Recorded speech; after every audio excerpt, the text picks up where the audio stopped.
Well, mercifully, the only casualty today was the attacker himself, who was shot by an officer on the scene. President Trump says that these attacks show the need for his travel ban. But beside easy travel, what other factors have made Europe such a common terror target? Douglas Murray is the author of The Strange Death of Europe. He's thought a lot about this, and he joins us from London. Douglas, thanks a lot for coming on. One of the things you often hear Americans say, I have said, including last night, is that assimilation is the problem. These people are not assimilated. And yet you look around, and there are actually a number of groups in our society and yours who aren't assimilated. Hasidic Jews live apart. The Amish live apart. They pose no threat at all to the country they live in. They love the country. Why is this group different?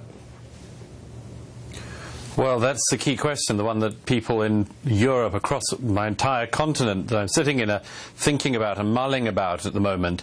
The political response is to tweak bits of anti-terrorism legislation. The British Prime Minister tonight has announced that she will even perhaps take Britain out of some of the human rights jurisdictions that we're under.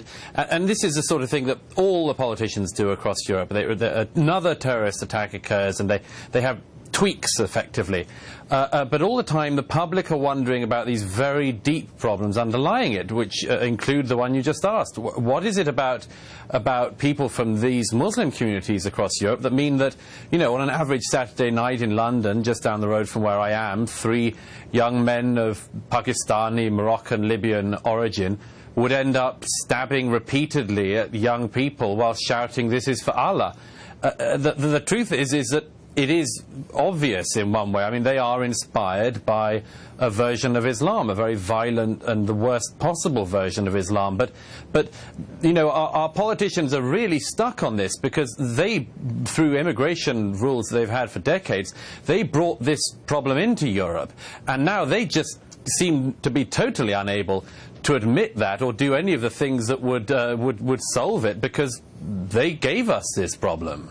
And against all evidence, they lie about the motive. So if you want to know why someone's doing something, yes, the first step is to ask him why you're doing this. I want to put up on the screen quotes from an Islamist magazine. These were printed directly after the Orlando nightclub attack here in the United States, and they say it really clearly. We hate you first and foremost because you are disbelievers. That's about as clear as it could possibly be. Then they go on to point 2, which is, we hate you because your secular liberal societies permit the very things Allah has prohibited while banning many of the things he has permitted. Your secular liberalism has led you to tolerate and even support gay rights, alcohol, drugs, fornication, gambling, and usury. They're widespread. You encourage people to mock those who denounce these filthy sins and vices. We could go on. But look, the point is, they're saying this is a religious war. Why don't we believe them? Well, because if it is true, then we've got all sorts of miseries ahead of us. I happen to think we do.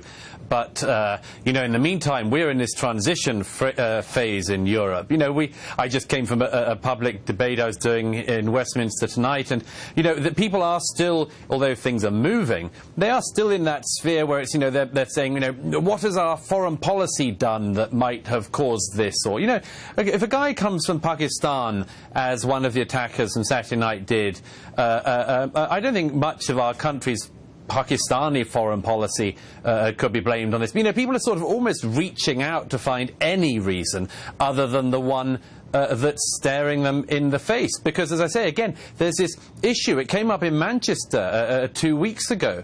I mean, you know, people try to say, you know, what's our foreign policy problems that have caused this? Again, you know, nothing that means you'd blow up 22 people at an Ariana Grande concert in Manchester Arena on a Monday night. That's exactly right. But the person who did that, by the way, you know, his parents came to this country from Libya. They got asylum, and then their kid, at the age of 22, blew up 22 people, one for each year of life that this country had given him.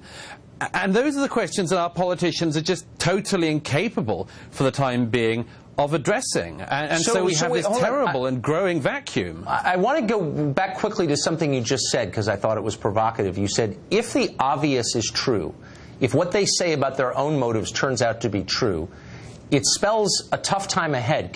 What does that mean exactly? Well, let me give you a quick example. I mean, we all know that it's a tiny number of actual people from the Muslim communities who are going to carry out a terrorist attack. But 2 polls last year, one in April last year, one in December, by very reputable organisations, showed that in one poll a half, and in the other 2/3 of British Muslims said they would not go to the police if somebody they knew was involved in ISIS-like groups. Now, the rest of us in Britain would go at the drop of a hat if somebody we knew of any background or orientation was involved in extremism. But that's what we're now facing. It's this question of, well, if they wouldn't even try to stop an attack like Saturday if they heard about them, where is the loyalty? What are they doing? What are they thinking? And the truth is that a lot of those people, they want to defend the faith and protect their faith as they see it, more than they want to show, as it were, the loyalty that should be demanded by a nation of its subjects. Douglas, and as I say, we're still at the point where people don't want to demand that. No, because it's too scary. I'm buying your book right after this. Douglas, thank you for joining us. That was really interesting.